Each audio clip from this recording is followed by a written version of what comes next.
అద్భుతం కృషి చేశావు. 2 రాష్ట్రాల్లో కలిపి కూడా ఇప్పటి వరకు మొత్తం 39 సంవత్సరాలు అబ్బాయిలే ఫస్ట్ టైం చరిత్రలో ఈ అమ్మాయి ఫస్ట్ మార్క్. That's great. మీకు ఎలా ఉంది చెప్పండి. హ్యాపీగా సార్ ఎప్పుడో చిన్న మీ సినిమా చూసి పెరిగిన వాళ్ళం సార్.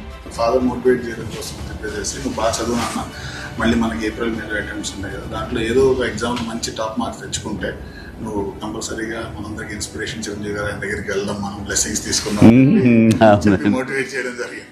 ఇప్పుడు నెక్స్ట్ ఏం చేయాలి అనేది పాప? బీటెక్ తో పాటు సివిల్స్ కి ప్రిపేర్ అవ్వడం అనుకుంటున్నాను. Okay, excellent. ఓకే, చూడాలని మాకు ఉంటుంది. అండ్ తల్లిదండ్రులకి నువ్వు గర్వకారణం అవ్వాలి, మీ ఇన్స్టిట్యూట్కి నువ్వు గర్వకారణం అవ్వాలి. ఇదే లక్ష్యంతో మన ఖచ్చితంగా సాధిస్తామన్న దృఢ నమ్మకంతో నువ్వు కఠోర దీక్షగా ఇట్లాగే చేస్తే జరగదంటే ఏది లేదు. నేను అందుకు చిన్న ఎగ్జాంపుల్. నువ్వు చాలా మంచి పని చేస్తున్నావు. ఆడబిడ్డ ఏం చదివిస్తామని అని కాకుండా మంచి ఎడ్యుకేషన్ ఇచ్చారు. ఎప్పుడు ఏ అవసరం వచ్చినా సరే మీ బ్రదర్ని అనుకున్నాం, మీ ఇంటి పెద్దను అనుకున్నాం, నా దగ్గర అడగటానికి ఏమీ సంకోచించక్కర్లేదు. ఏ ఒక్క ఇబ్బందితోటి మాత్రం పాప ధ్యేయం అనేది అయిపోతుంది. సో త్వరలో నీళ్ళ అబ్బాయి ఒక ఐఏఎస్ ఆఫీసర్ అయితే చూడాలని మాకు ఉంటుంది. రావాలి. అండ్ తల్లిదండ్రులకి నువ్వు గర్వకారణం అవ్వాలి.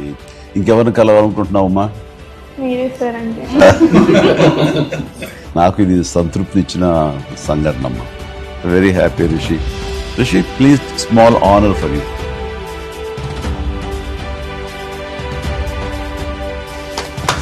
Right.